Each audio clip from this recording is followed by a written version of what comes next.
Well, hello there, this is Timil, and today I bought myself a MacBook. This is not going to be a professional review of, those tech YouTubers who have cool transitions and they talk about, should you buy this or not, and all those other things. And I've never owned a MacBook before. I love gaming, and MacBooks are not made for gaming, but I have worked on them before. And also, I am recovering. This past week has been like really rough on me compared to other things, so this is double big deal for me because I was really looking forward to this. And I bought myself a MacBook Air. That is the new one that came out. And if you don't know anything about tech, which because I have an art channel, I don't expect people to know. Usually you have Intel or AMD chips, and there are mobile chips like on your phone or on your iPad. They're not really compatible with apps and applications and software that you have on computer. They're really good. You can use those to, send a spaceship to space if you want to, but they're not really compatible with, like, so let's say Photoshop. And Apple were able to manage to put a mobile chip in here into a MacBook and get normal things to work on them. And the reason being why it's so cool and mind-blowing to me, I love tech, is because normal chips, they overheat, they consume a lot of energy, but the mobile chips, they can wake up and go to sleep super fast because your phone, you don't restart your phone every time you want to use it.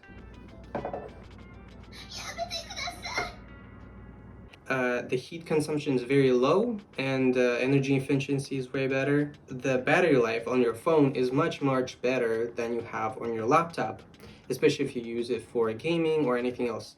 And so I've never owned a MacBook, but I saw this one in particular, and this is MacBook Air.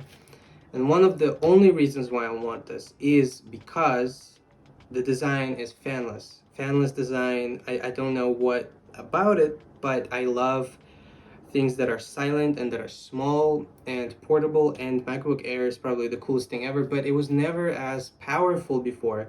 And I still remember going back to school. I was probably 2016 or even around those times. I was in a class and one of my teachers had a MacBook 12-inch. They don't even sell that anymore. That's like that old and ancient. And it was super tiny 12-inch. And I was like, this is so cool. And then I asked him, like, how is it doing? And he straight up told me, you can't even, browse without stutter on it. I'm like, damn, that sucks. I can't, like, do anything on it if I want to work on it. But this kind of gave me, like, huge hope. I'm not trying to not trying to upsell you this. I'm literally just kind of like super excited because I've been, thinking about this for years and years, and I was like, this is a perfect solution. Before this one, there was a MacBook M1 chip, and that one was cool, but it did not have enough ports on it. This one has a little bit more ports, and I am a huge port user. I have, a Wacom tablet, I have a monitor, I have, keyboard, I have a mouse, I have all these things that normal people use. In the recent years, they never had enough ports for me. This is Christmas. I don't know to expect anything. I've never had one. There's like a little sticker here. Oh my god, okay. And it ripped. It ripped on me. Alright, keep going. Oh my god.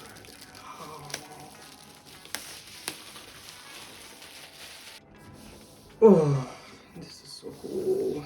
And before we get into this, I got a M2, 16 gigs of RAM, I 1 terabyte of storage, MacBook. All right.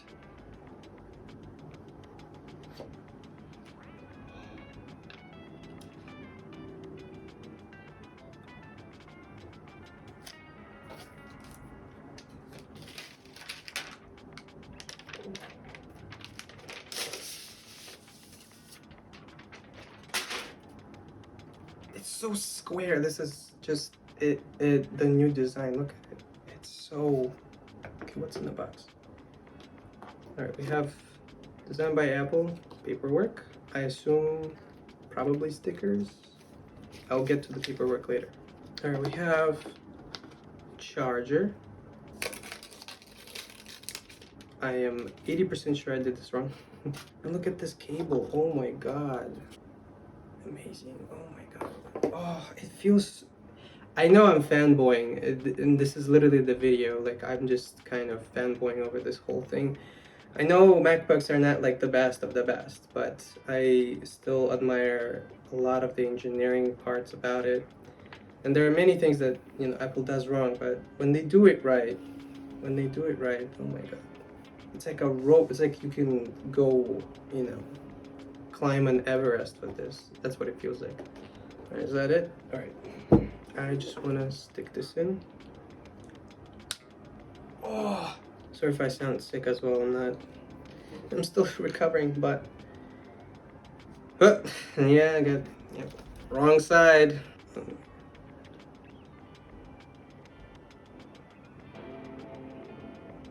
It did the sound. It did the sound. Yeah. Look at this. And it's so... I can literally throw this and, you know, not murder anyone with this because it's so light. I mean, we can test it, but I don't think it's gonna... And I will be testing this just a little bit. I'm not gonna go into like cool benchmarks that people usually do, but I'll usually paint on this probably and maybe video edit together with some you know, videos that I make here or anywhere else, and you know, I'll test it a little bit and share my thoughts. I wanted to just test this out in terms of which one will restart faster and start some of the programs faster. And I already know the results because I already tested this, but I just wanted to show you how like a little bit different each one is. And first thing I'll say, this one is a Windows machine. They are better when they have the connection to power.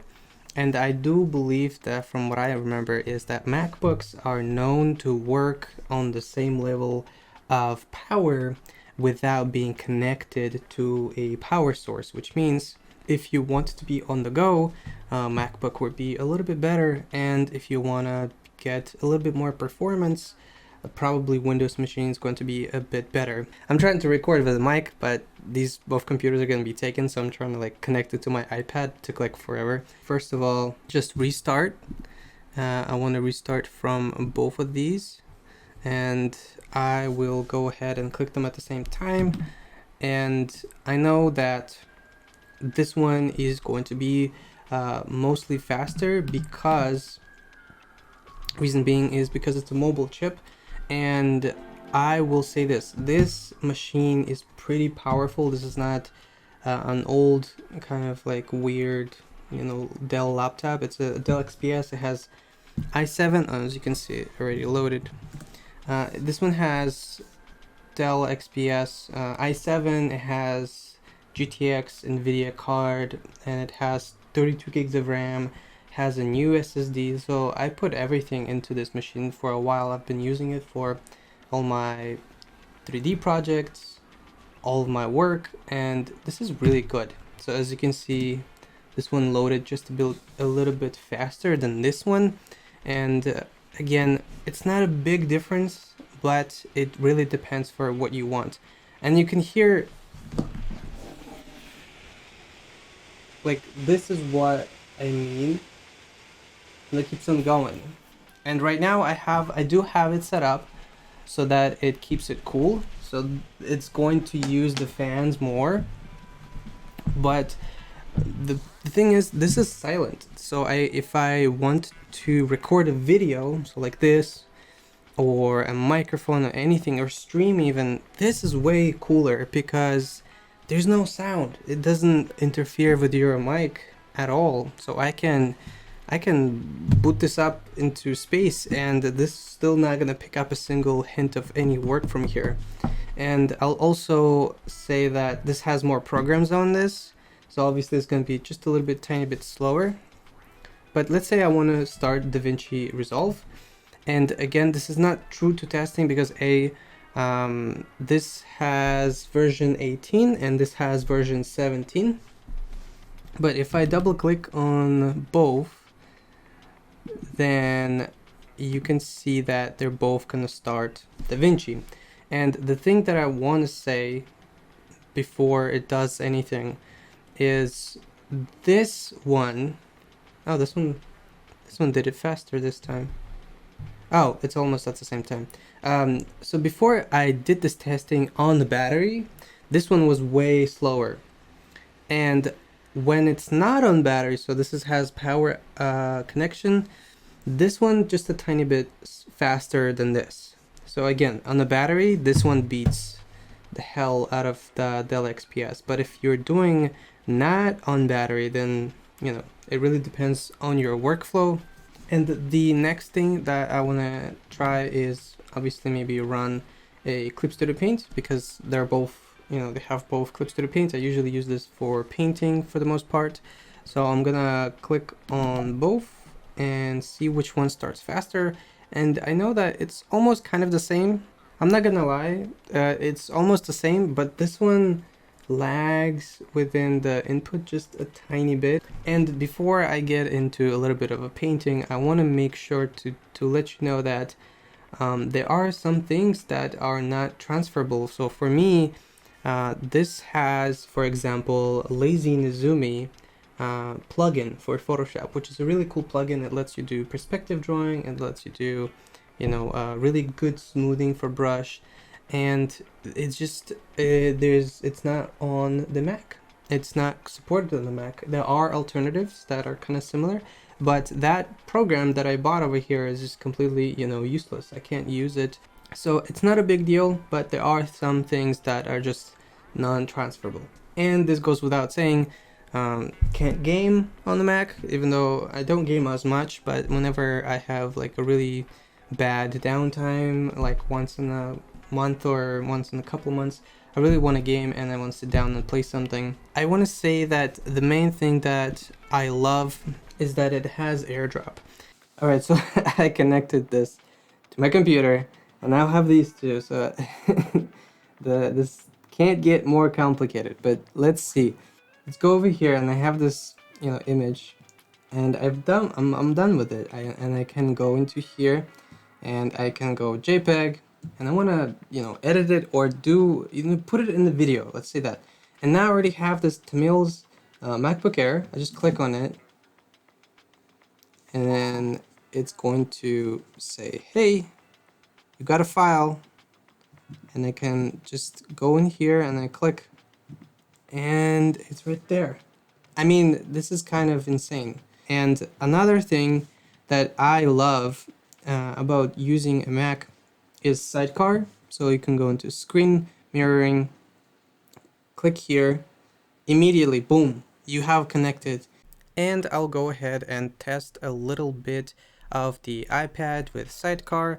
I also wanted to make a separate video testing Photoshop, Krita, and Clip Studio Paint using SideCar to see if it's actually worth to get it or not, and how it performs in the real world. I mean, it works. It's a little bit heavy on the pen pressure, but I'm pretty sure that I can fix that. And it works pretty good. Like, I'll probably never use this. This is better just to, use this program for Clip Studio Paint natively on the iPad. But I can set up a reference here, and I want to just go Google and do spider. And I can go into here. Sorry, people who don't like spiders. Just click here, drag it. I have all these things open. I can have a Twitch stream here or watch a YouTube or whatever, and then I can work over here. And this is like instantly. This is pretty much one click away, and I can go into here again, screen mirroring, and then I just can connect back, and then it's gonna whoosh. Now that I'm done rambling about this, I will go ahead and paint a little bit, see how well it performs, and see how does it compare, like what are my feelings about this. I decided to draw just a little bit using my Wacom tablet on it, and let me just talk about a little bit how it felt and what are the things that I learned about it. Basically, I want to say that the Wacom itself works fine. It looks pretty good and it works well on the computer. When I record videos, when I record the time lapse and all that, I usually use OBS, which is the very common software that people use to record time lapses. And unfortunately, it's kind of wonky when it comes to Mac, just a tiny bit. Basically, I wasn't able to. I'm gonna get just a tiny bit technical. Basically, the screen that the laptop has, the MacBook, it's more of a square shape. It's still normal 12 to 13 inches, but it's a little bit more tall than it is wide compared to everything else.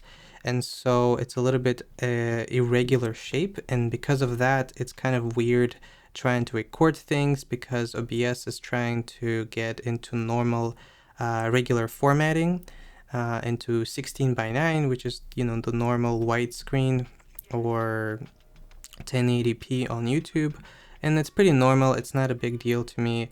It just takes a little bit of finesse, and there's still some things that just like won't work for me, but it's not really a deal breaker. And the other thing was that a lot of times I would just record the Photoshop itself, so I wouldn't record the screen that I'm using, the entire screen, because I can maybe you know, open something or close it, or you know, there's a notification or I change music, something that is on screen I don't want usually people to see.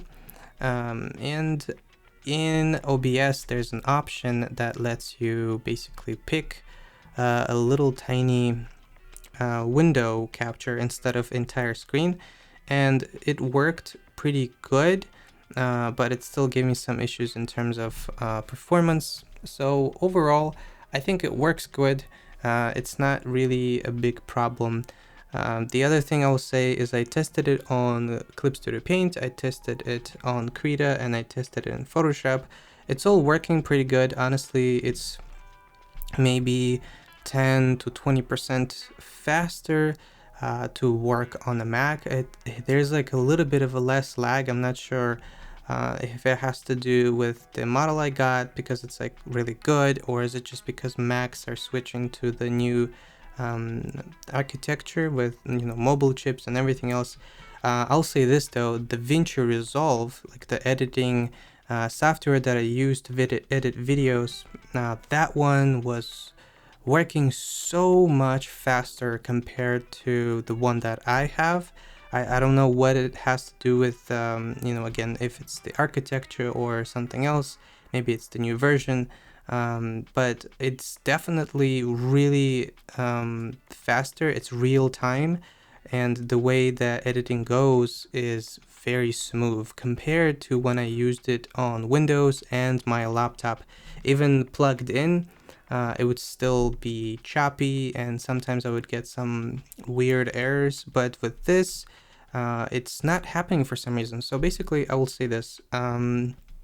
Also had one small part that bugged me is that in Photoshop, there's a little circle that basically mimics how big is the brush and tells you where your cursor is at, and it's pretty important to have it very bold and, you know, right in your face so that you know your brush is there.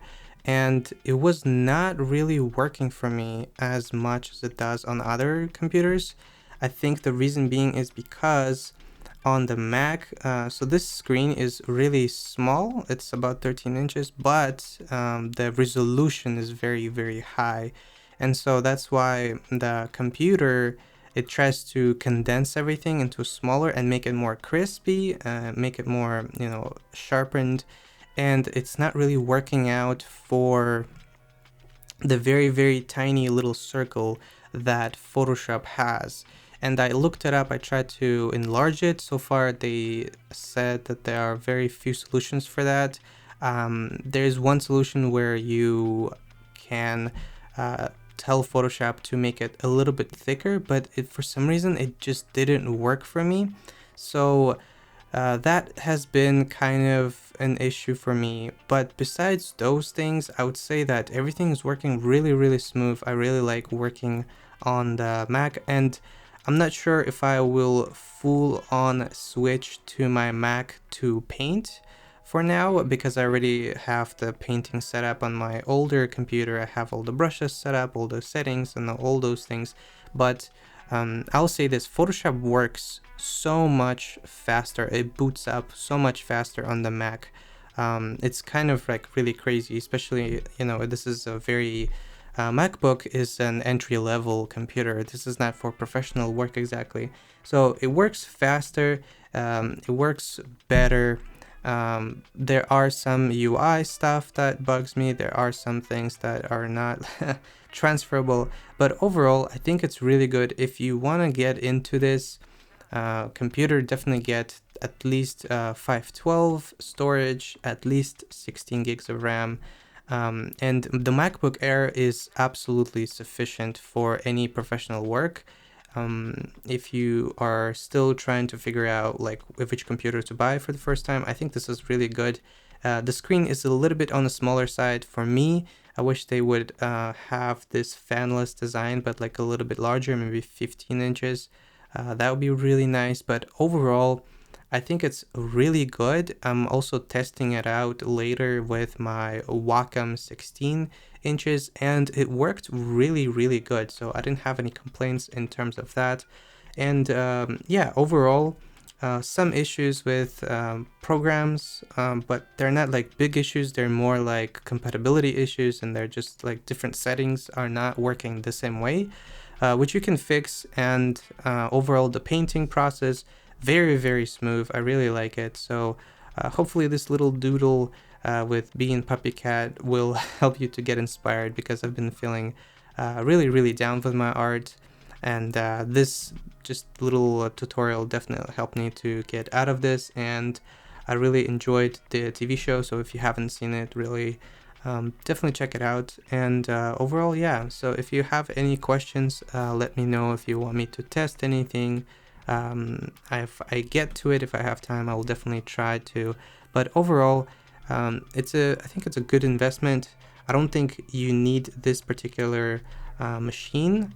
I would even go ahead and say that if you have an old monitor or something else, I would even just get the normal Mac, the Mac Mini, as long as there's 512 storage and 16 gigs of RAM. That should be enough. That should be good to go, and it will absolutely fly through all the digital artwork. At least it did for me.